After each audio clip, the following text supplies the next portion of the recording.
فتنہ کسے کہتے ہیں اس کو جان لیجئے. فتنہ اس کسوٹی کو کہتے ہیں جس پر کہ آپ سونے کو گھستے ہیں اور معلوم کرتے ہیں کہ یہ کھرا ہے یا اس میں کوئی کھوٹ ہے. وہ فتنہ ہے.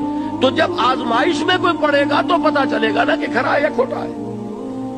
آزمائش میں نہیں آیا, امتحان میں نہیں آیا, کوئی تکلیف آئی نہیں, تو وہ کھرے اور کھوٹے گڑبڑ رہیں گے, ملے جلے رہیں گے.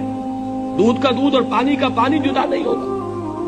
تو فرمایا احسب الناس ان یترکوا ان یقولوا آمنا وهم لا یفتنون. کیا لوگوں نے یہ سمجھا تھا کہ وہ چھوٹ جائیں گے صرف یہ کہنے پر کہ ہم ایمان لے آئے اور انہیں آزمایا نہ جائے گا؟